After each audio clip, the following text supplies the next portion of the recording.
collection from the permanent line only. I'm not going to include any limited edition ones just because you guys can actually buy these ones. So I thought that would be a little bit more relevant, I guess. So I will be doing an outfit of the day for this on Instagram in case you guys are wondering. Thank you guys for following me. I recognize some of your names from my subscribers. So yeah, thanks. I guess I'll just get into it. So I swatched them all in my hand, but I will do close-ups throughout the video because obviously you can't really tell from afar. So I will show you how I store my shadows first.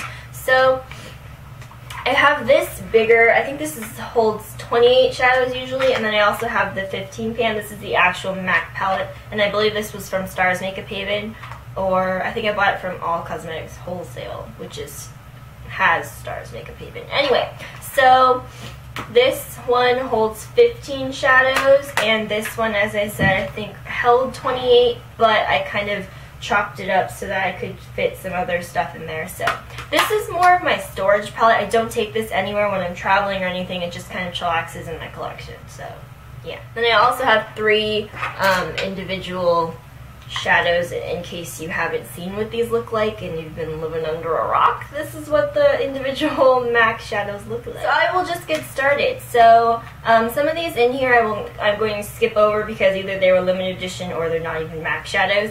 So the first one that I will be showing is Naked Lunch. And this is definitely a favorite around YouTube and around MAC people in general. It's this first one right here. And I like this shadow for like a simple highlights color. A lot of people love it for lid color, but it's just not a good look for me for lid color. It's too close to being white looking. It's very frosty looking on me for some reason. It's not a particularly frosty shadow, but it just kind of appears that way on my eyes. So yeah, I can only use it for highlight. The next one in the permanent line is this one right here. This is All That Glitters. This is the first MAC shadow I bought, if I'm not mistaken. It's kind of a peachy-ish color, and it's really nice.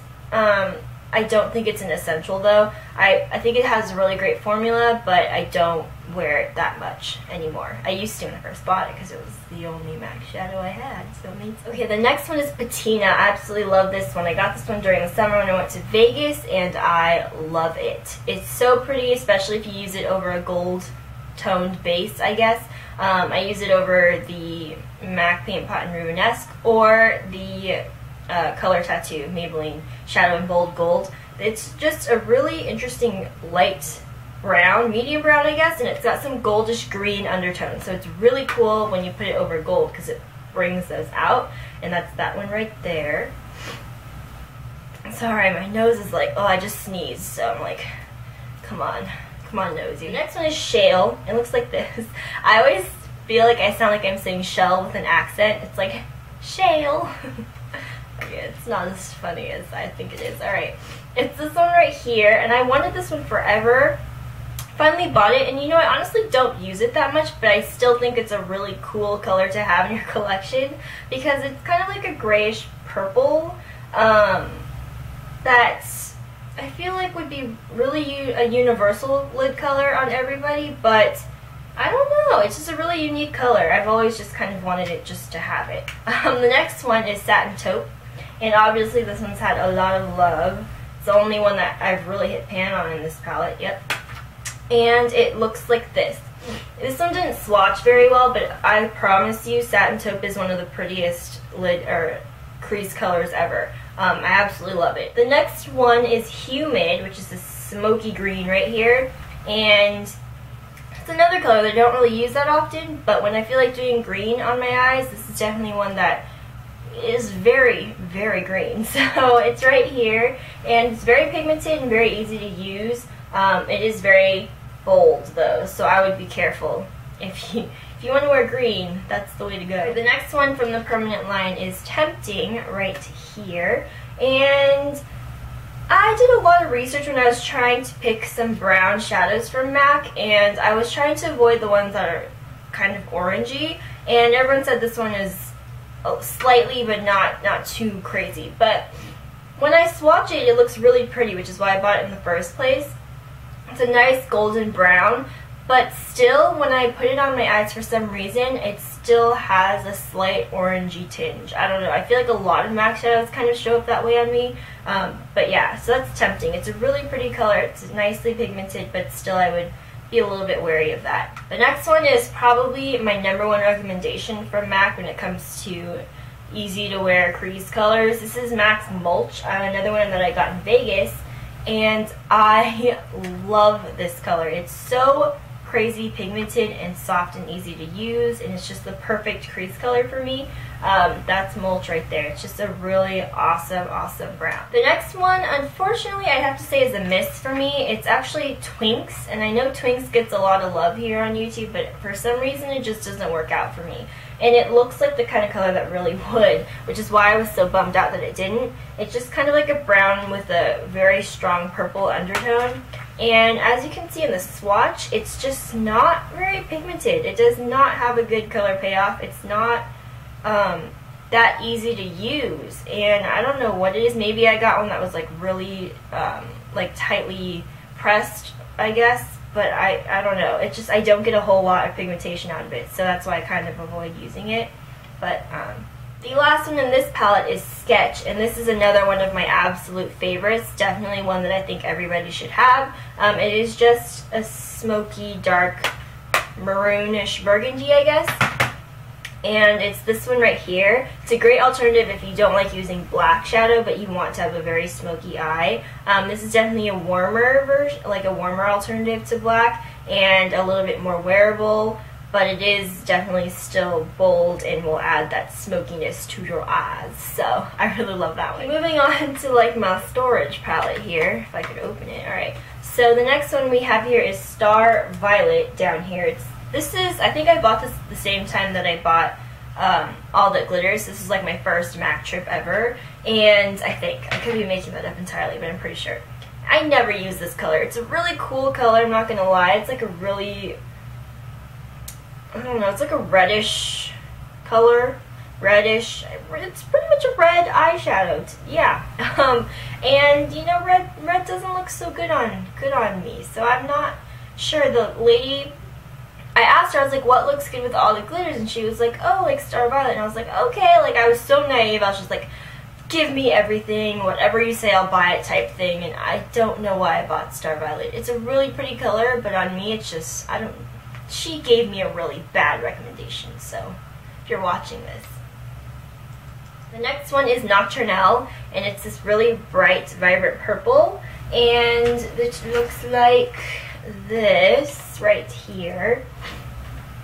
And I really like this one. It kind of reminds me of NYX purple, and it's just a very warm, shimmery purple. I do like wearing purples a lot on my eyes. I think it complements brown eyes really, really well, and it's just something that I find easy to work with. So if you want a bolder purple look, then this is a really good way to go. Okay, so my last three are the ones that I have in the little single shadow form, and the first one you probably won't even be able to see the swatch. I had to like heavily swatch this one to even get any pigmentation out of it on my arm, because this is a very neutral shadow. This is Era, and I got this because I wanted to find a substitute for MAC's Warming Trend, which is my absolute favorite lid color ever, and it was limited edition. So I've gone through a whole pan of it. It's the only shadow that I've ever finished an entire pan of, and I have like 2 backups. I'm already on my second one. I try to use it sparingly.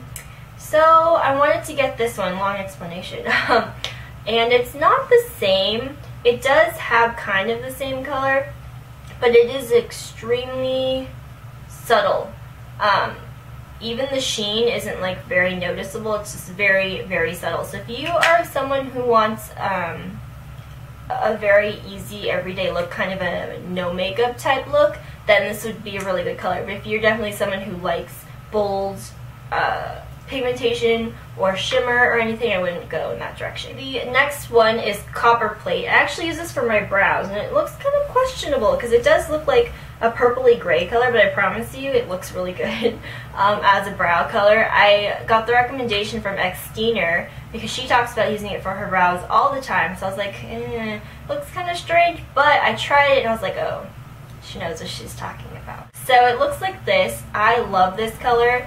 So pigmented and soft. It's a matte squared, so you can kind of, you know, matte squared shadows are always really amazing. But yeah, this is one that I would definitely recommend trying out, especially if you have my color hair, just very, very dark, kind of like a dark brown, basically. This is a really good brow color. Okay, the last one is MAC's Carbon. This is in the Venomous Villains collection, and this I would not recommend. I've heard from people on other people on YouTube that the Carbon formula has kind of gone downhill in the past couple of years. That at one point it was like the most pigmented matte black out there, but now it's definitely not. I mean, it's just a plain old matte black, not too exciting. But as you can see in the swatch, it's not all that bold. This is 2 swipes of it too, and it's kind of grayish. It's definitely not easy to pick up pigmentation from it. I would totally recommend NYX Black, or even Wet n Wild's Panther, which is another matte black, for just a fraction of the price. It's crazy how much more affordable those are and how much better they are. And I don't know, I just wouldn't recommend MAC Carbon to you. Okay, that's it for my MAC eyeshadow collection from the permanent line. And if I had to give you guys my top recommendations, I would definitely say Mulch. Mulch is probably my #1 recommendation when it comes to crease colors. Sketch is also an amazing one. Copperplate, the one that I use for my brows, is also a great color for your crease as well. And then Satin Taupe is a cult favorite for a good reason. So I would recommend those 4 as my top recommendation. Oh, maybe Patina too. No, I gotta stick to the top 4. So yeah, hopefully this was helpful to you guys.